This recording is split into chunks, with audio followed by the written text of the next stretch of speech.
Subscribe to the channel and hear even more exciting stories. The shocking truth behind my family's perfect image. Hey Reddit. Longtime lurker, first-time poster, and right now, probably the most confused person on this planet. I've always rolled my eyes at people who say, "You never really know your own family." Thought that was just cynical nonsense, until last month, when my whole world cracked open. So, context. I'm 25F, the eldest of 3 siblings. My family is the definition of Instagram perfect. We're the family in the matching pajamas at Christmas, the family that hosts huge neighborhood BBQs, the family that takes perfectly coordinated vacation photos in places I can barely pronounce. My parents have been together since high school. Dad's a respected doctor. Mom runs every PDA and charity drive within a 20-mile radius. We grew up hearing about reputation and doing the right thing. There were rules for everything, and mistakes got handled quietly, then buried even quieter. I won't lie. Growing up, I felt lucky. Other kids' parents divorced. Their families screamed or sulked or made scenes in public. Mine smiled and waved and said, "I love you," every night. If there was tension, it never reached the dinner table. Still, there were hints, I guess, little cracks I brushed off as stress or my imagination. Sometimes, late at night, I'd hear muffled arguments in my parents' room. Once, I caught my mom crying in the garage, clutching a letter she never explained. Dad would get these phone calls that made him go silent and tight-jawed. But the second he saw me, it was all jokes and charm again. I never thought much of it. I mean, what family doesn't have secrets? But I was about to find out just how big and how ugly those secrets could be. It started as the most boring Saturday ever. I was home from grad school for the weekend, bored out of my mind, and trying to avoid helping Mom alphabetize the spice rack for the 3rd time that month. So, like any good procrastinator, I decided to clean out the attic, mostly hoping to stumble on old yearbooks or at least embarrassing photos of my siblings. That's when I found the box. It was tucked behind a stack of my dad's medical journals, dusty and taped shut like someone didn't want it found. Obviously, that meant I had to open it. Inside were letters, old receipts, and a thick file folder with my dad's name on it. I told myself I was just organizing. Maybe I'd finally figure out why Mom cried in the garage that one time. What I actually found was way worse. The first letter was from a woman I'd never heard of, written in frantic cursive. "I know what you did. If you don't make things right, everyone will know the truth." My stomach dropped. Underneath, there were more letters. Some angry, some pleading, all addressed to my dad. There were also receipts for wire transfers and a copy of an old birth certificate for a baby born 2 years before my parents even met. The father's name? My dad. The mother's name wasn't my mom. I just sat there on the attic floor, surrounded by a mess of secrets, feeling like someone had swapped my real life for a bad TV soap.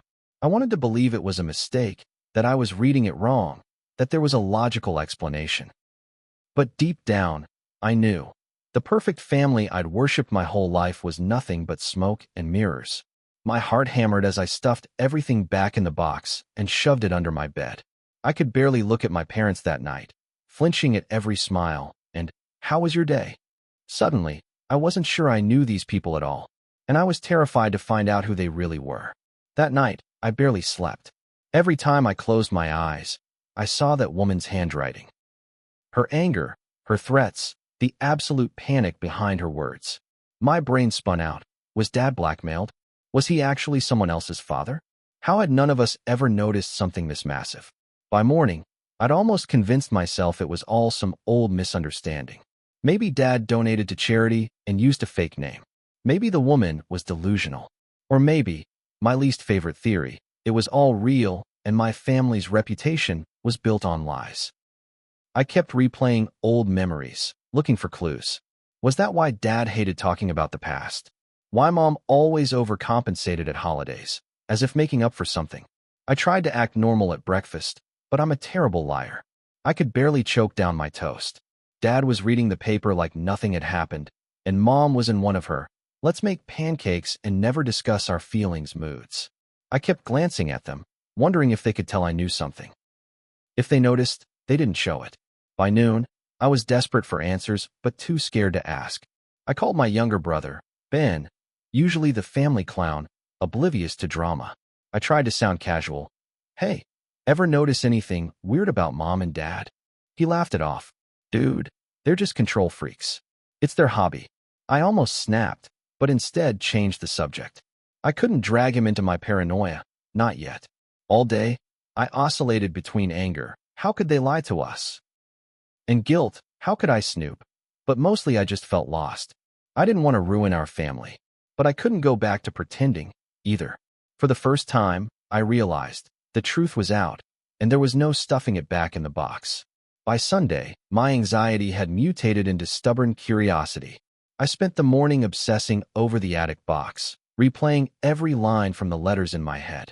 Finally, after hours of pacing, I grabbed the folder and locked myself in my childhood room. If my family was going to fall apart, I needed the whole story, no more half-truths. The folder was a goldmine of secrets. The letters from the mystery woman, her name was Janet, spanned over a decade. They started polite, even warm, then spiraled into bitterness. You promised me you'd do right by him, one read. Another, written in shaky handwriting, said, he deserves to know his real father. Mixed in were school photos of a boy about my age, with eyes too much like my dad's for coincidence. The receipts weren't for charity. They were for child support, regular payments sent out for almost 20 years. I found old emails too, printed out and tucked between the pages. Some were from Janet, others from lawyers, all about maintaining privacy.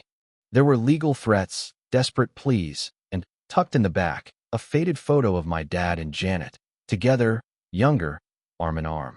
I realized, with a gut punch of clarity, that my dad hadn't just had a secret fling.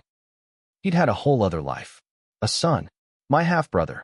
I pressed my fists to my eyes, fighting the urge to scream. Every carefully curated Christmas card, every family-first speech, suddenly felt like a cruel joke. I wanted to ask my mom what she knew, but I was scared of the answer. Instead, I texted Ben again, this time more insistent. Ben, seriously, have you ever heard of someone named Janet? Or seen Dad with another kid? The typing bubble popped up, then disappeared. He called me 2 minutes later, his voice weirdly serious. Why are you asking about Janet? Ben's sudden seriousness sent chills down my spine. I took a deep breath and decided to just spill. I found some letters. From Janet. To Dad. There, not nothing, Ben. There's money. There are photos. Dad with her. Dad with another kid. I think we have a half-brother. There was a long silence. Look, I don't know the whole story, Ben finally said, voice tight.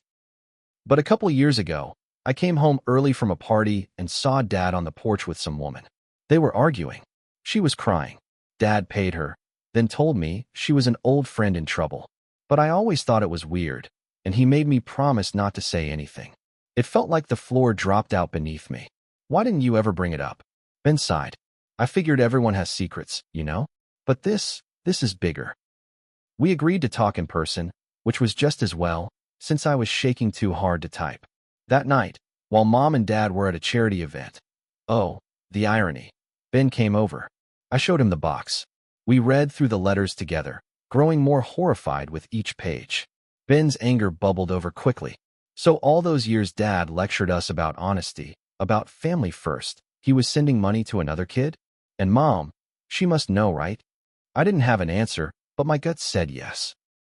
No way she could be that in the dark, not with all the paperwork hidden in their own house. For the first time, Ben looked genuinely lost. What do we even do with this? He whispered. I didn't know. Should we confront Dad? Tell Mom? Or was I about to blow up our family for good? All I knew was the perfect image was officially dead. Now, all that was left was figuring out how much worse it could get. After a night of restless sleep and anxious texts with Ben, we agreed it was time to stop speculating and actually get answers. Ben wanted to storm in and demand the truth, but I convinced him to let me talk to Dad first, alone. Maybe it was cowardice, or maybe I just wanted to believe he'd give me a reasonable explanation if I gave him a chance. I waited until Monday night, after dinner, when Mom went out for her evening walk and Ben pretended to take a call in the backyard. Dad was in his study, reading one of those endless medical journals. My words came out in a tumble, angry and desperate. Dad's face crumpled. For a long moment, he said nothing, then gestured for me to sit. I never wanted you to find out this way, he whispered.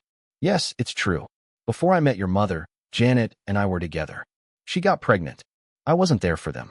I tried to do right by him later, financially at least. Your mother found out years ago. She helped me keep it quiet, for everyone's sake. Every word hit like a punch. So Mom knew? You both lied to us for decades. He nodded, shame etched in every line of his face. We thought it was better this way. No drama. No scandal. We just wanted a normal life for you and Ben. I wanted to scream. Instead, I just sat there, letting the weight of his confession sink in. The man I thought I knew so well was suddenly a stranger, and the family I trusted felt like a house built on sand. I left Dad's study in a daze, the folder heavy in my arms, and my heart heavier still. Ben was waiting in the hallway, his face pale with worry. Well, he whispered. I shook my head, unable to put the mess of emotions into words. Instead, I handed him the folder and just sat on the stairs, staring at a family photo from 10 years ago. All of us smiling, matching sweaters, not a hint of the chaos underneath. For the next few days, the house was thick with tension. Mom moved around in silence, eyes red, pretending to tidy but mostly avoiding us. Dad retreated into his office, emerging only for meals, his jokes and charm gone. Ben started staying out late, texting me updates about where he was, but never coming home before midnight. I felt like the last person left on a sinking ship, trying to patch holes no one else wanted to acknowledge. Anger hit me in waves, at Dad for his secret, at Mom for going along with it, at Ben for not telling me about the porch incident, and at myself for believing the illusion for so long. But underneath all the rage was grief. Grief for the family I thought I had, and for the version of myself who genuinely believed in it. At one point, I tried to talk to Mom, to get her side. I found her in the kitchen, scrubbing the counter long after it was clean. Did you know about Janet? I asked quietly. She froze, knuckles white on the sponge. Yes, she whispered. I found out right after Ben was born. Your father wanted to keep it secret. He thought it was the only way. But what about us? I asked. Didn't we deserve the truth? Tears filled her eyes. We thought we were protecting you. I see now we were only protecting ourselves. We both cried then, quietly, surrounded by the perfect kitchen in our perfect house, both of us mourning the same thing.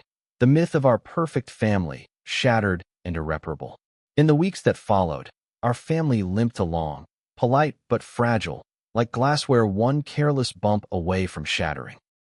Ben and I tried to talk through what to do next, but every conversation ended in a mix of anger and exhaustion. At school and work, I faked normalcy, but inside I felt hollow. I kept replaying everything my parents had told me about honesty and trust, wondering how many other lessons were built on lies. After a particularly silent dinner, I realized I couldn't keep living with so many secrets suffocating me. Therapy felt like admitting defeat, but the alternative, pretending, was worse. I booked an appointment for myself, then nudged Ben to join me. He resisted at first, but one night I found him sitting on the porch, staring into the dark. I'll go if you do, he finally agreed. Therapy wasn't a magic fix, but it gave me space to untangle the mess in my head. I learned it was okay to be angry, to grieve, to set boundaries, even with my own family. For the first time, I told Mom and Dad what I needed. No more secrets. If they wanted a relationship, it had to be honest. Messy, maybe, but real. I also reached out to Janet. It took 3 drafts and a lot of second-guessing, but I finally sent her a cautious message. I didn't know if she or my half-brother wanted anything to do with us, but it felt important to at least try. I didn't want another generation growing up with questions no one would answer. Through it all, Ben and I stuck together. We called each other out when one of us slipped into old habits, like brushing off hard feelings or pretending things were fine. We weren't fine, not yet, but at least we were honest about it. Our family's perfect image was gone, replaced by something rawer, shakier, but, maybe, more real than it had ever been. For the first time, I didn't feel like I was living someone else's story. I was writing my own, with all its cracks and chaos. It was almost poetic that our family's reckoning happened at the annual Thanksgiving dinner. Every year, our extended relatives crowded around our dining room table, exchanging carefully polished stories about careers, colleges, and vacation homes. This year, the smiles felt tighter, the laughter a little forced. I could see Ben glancing at me, silently daring me to drop the truth like a grenade in the mashed potatoes. Maybe I should have kept quiet for the sake of tradition. But when my uncle started making a toast about our family's unbreakable bond and proud legacy, something in me snapped. I stood up, heart thudding. Actually, I think it's time we talk about what it really means to be a family, I said, my voice shaking just enough to make everyone go silent. At first, nobody understood. Then I started talking about secrets, about honesty, about how pretending everything is perfect only leaves people feeling alone. I didn't share the gritty details of Dad's secret life, but I said enough for the message to be clear. We're not perfect, and we don't have to be. There was a stunned silence. My parents looked stricken, Ben looked relieved, and one aunt started dabbing at her eyes. Then, surprisingly, my cousin, always the golden child, spoke up. Honestly, I'm tired of pretending, too. One by one, people started sharing. Old resentments, new anxieties, even laughter, awkward at first, then real. It wasn't a movie ending. There were still tense looks and some family members left early. But for the first time, our gathering felt honest, stripped of the old, exhausting need to perform. The perfect family image was gone, replaced by something a little messy, but genuine. That night, Ben and I sat in the kitchen, finishing pie and letting the dust settle. You did good, he said quietly. For the first time in a long time, I almost believed him. Life didn't magically turn rosy after that Thanksgiving. If anything, things got messy, at least for a while. Some relatives stopped calling altogether, while others reached out for real conversations instead of just forwarding the latest family group chat meme. At home, things felt lighter. Dad started joining Ben and me for walks, quietly answering questions when we asked and admitting when he didn't have good answers. Mom apologized. Not just once, but as often as it took for me to believe she meant it. There were awkward moments, sure, but we were finally allowed to be awkward, to be real. The most surprising thing was hearing back from Janet. She replied to my message, careful, formal, but willing to talk. Eventually, I met my half-brother for coffee. It was strange at first, like talking to a version of myself that grew up on another planet. We're not close yet, but there's no wall of secrets between us, just possibility. Therapy kept helping. Sometimes it felt exhausting to process so much, but I learned to value the messiness, the fact that being honest might be painful, but it was also the only way forward. Ben and I grew closer than ever. Instead of perfect siblings, we became real ones, sometimes fighting, sometimes crying, sometimes just sitting together in comfortable silence. Here's my advice, Reddit, for anyone who's ever felt trapped by a family image you didn't choose. Don't let the pressure to be perfect keep you from the truth. Secrets are heavy, and eventually they break you. It's okay to be the one who breaks the silence. The pain is real, but so is the relief. You deserve a story you actually belong in. So, that's the story of how I lost my perfect family and found a real one in its place. If you're reading this and wondering whether to dig deeper, my answer is yes. The truth might hurt, but it can set you free.